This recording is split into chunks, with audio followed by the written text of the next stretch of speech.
La saison 2025 de Formule 2 restera dans les mémoires comme l'une des plus imprévisibles.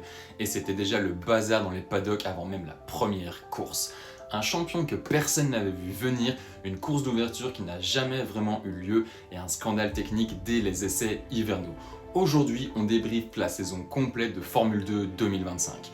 Comment Leonardo Fornaroli a-t-il réussi le coup du siècle avec Invicta ? Pourquoi Jack Crawford a-t-il échoué malgré plus de victoires et quel bilan pour les Français dans cette jungle? Avant de plonger dans le bain, petit rappel des règles du jeu. La F2, c'est un championnat monotype, donc chaque pilote a la même voiture. Tu gagnes, c'est toi, tu perds, c'est toi. Pas question de pleurer sur la voiture. 11 écuries, 22 pilotes âgés d'au moins 17 ans, 14 week-ends de course en parallèle des week-ends de Formule 1, 2 courses par week-end, une sprint avec le format de grille inversé, format très apprécié d'ailleurs, et la course principale le dimanche. C'est clair, installez-vous, c'est parti pour le récap ultime de la saison. Tout a commencé mal, très mal. Nous sommes en février 2025, avant même le premier tour de roue officiel, la FIA lâche une bombe.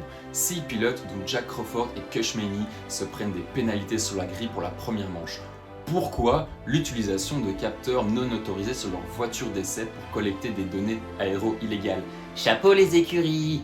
C'était du jamais vu. Dams, Trident, Rodin ont pris de lourdes amendes. Ça a instauré une ambiance de paranoïa dès le début. Tout le monde surveillait tout le monde. On arrive à Melbourne, manche 1. Joshua Durkson crée la surprise en gagnant le sprint pour X Racing. Mais le dimanche, le déluge. La course principale est annulée après quelques tours sous safety car. 0 point pour les favoris le dimanche. Pour des gars comme Martins qui visait le titre et partait en pole, commencer la saison avec un tel déficit de roulage et de points ne présageait rien de bon. 2025 nous a offert une cuvée exceptionnelle. D'abord, parlons d'Arvid Lindblad, le protégé de Red Bull chez Campos. Il gagne dès la 3e manche à Jeddah et récidive à Barcelone. À seulement 17 ans, il a montré une vitesse pure terrifiante. Pour 2026, il rejoindra Racing Bulls en Formule 1 aux côtés de Liam Lawson et franchement, j'ai hâte de voir ce qu'il va réaliser comme performance.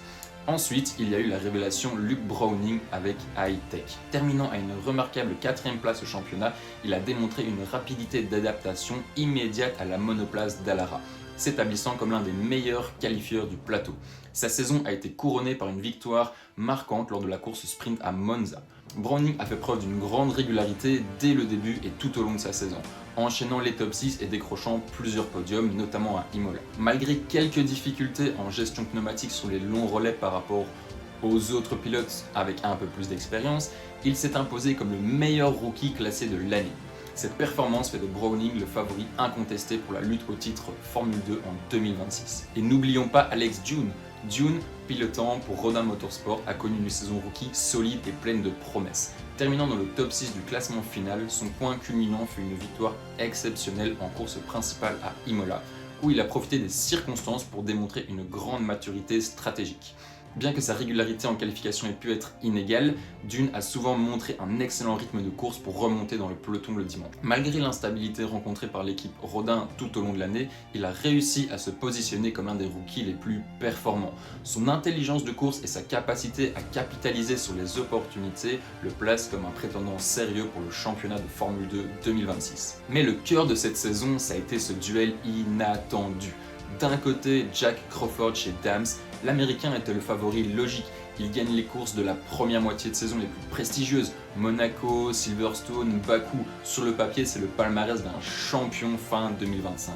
Mais face à lui, il y a Leonardo Fornaroli, le champion Formule 3 2024, et il n'a pas changé sa méthode. Comme en Formule 3, il n'a pas cherché à gagner chaque course à tout prix, il a cherché à finir chaque course. C'est simple. Fornaroli a marqué des points dans 18 des 24 courses. Quand Crawford abandonnait ou finissait hors des points à cause d'une stratégie risquée, Fornaroli était là, 3e, 4e ou 2e. Son coup de maître, sa victoire en sprint à Silverstone et à Francorchamps. Victoire en course au Hungaroring, pendant que les autres galèrent, lui, il empile les points, c'est aussi simple que ça. Impossible de débriefer cette saison sans parler du clan français, et soyons honnêtes, ça a été les montagnes russes émotionnelles. Tous les regards étaient braqués sur Victor Martins, 3e saison en F2 chez ART Grand Prix, il devait jouer le titre. mais le début de saison a viré au cauchemar. Voiture imprévisible, usure des pneus excessive, jusqu'à la pause estivale, c'était douloureux.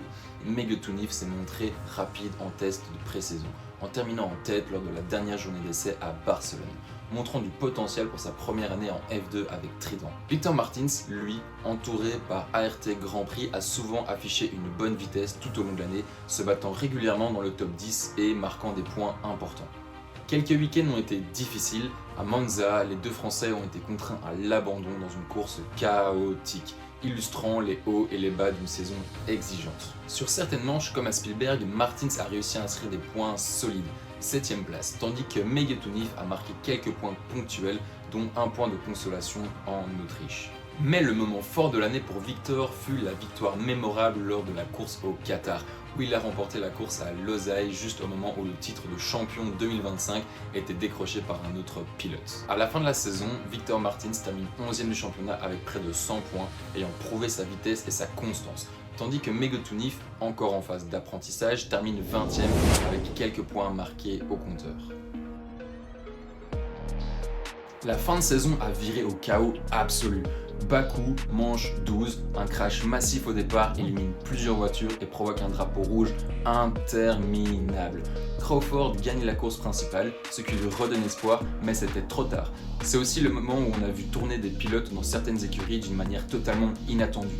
Pepe Martins éjecté chez Campos pour les 2 dernières courses, remplacé par Nicolas Tsolov, Trident qui fait tourner ses pilotes. Ça donnait l'impression que certaines écuries cherchaient déjà des budgets pour 2026 plus de que finir 2025 proprement. Parce que vous savez qu'en course automobile, eh bien c'est...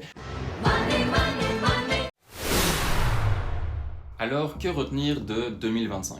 Leonardo Fornaroli est champion avec 211 points. Il prouve qu'on peut gagner la F3 et la F2 consécutivement sans être le pilote qui réalise les plus beaux faits de course, mais en étant le plus régulier. Vous vous rappelez, la constance. Les grosses nouvelles de décembre, d'une part, c'est McLaren qui sécurise Fornaroli. Il ne sera pas titulaire en F1 2026, mais aura un rôle de pilote de réserve. Il intègre leur programme et je trouve que c'est mérité. Mais j'espère qu'il ne va pas lui arriver la même chose qu'à d'autres avant lui, c'est-à-dire rester pilote de réserve pendant plusieurs années sans jamais être titulaire. Dans son cas, chez McLaren ou ailleurs, j'espère sincèrement qu'il aura un baquet en F1 prochainement. Peut-être en 2027, on verra bien. Arvid Lindblad qui sécurise son baquet en F1 dès la saison 2026 chez Racing Bulls. J'ai hâte de voir le spectacle qu'il va nous offrir. Pour Jack Crawford, 2ème et Richard Voschior, 3ème, l'avenir semble bouché en F1 pour l'instant. Direction l'IndyCar ou l'Endurance sans doute, mais rien de confirmé jusqu'à maintenant. Cette saison 2025 nous a rappelé que la F2 n'est pas qu'une antichambre, c'est un championnat cruel et passionnant. Fornaroli n'était pas le héros que l'on attendait, mais c'est celui qui a le mieux joué le jeu et abattu ses cartes. Dis-moi en commentaire si, selon toi, Fornaroli a-t-il l'étoffe d'un futur titulaire en F1 ou va-t-il finir comme Drugovich? Que pensez-vous que Lindblad va donner chez Racing Bulls en 2026? J'attends vos avis dans les commentaires et si vous avez aimé ce récap complet, lâche un pouce bleu, abonne-toi, active les notifications pour ne rien manquer de la saison 2026 de Formule 2 et ça aide énormément la chaîne. On se retrouve très vite pour un débrief et des analyses sur les essais de début de saison 2026. Ciao!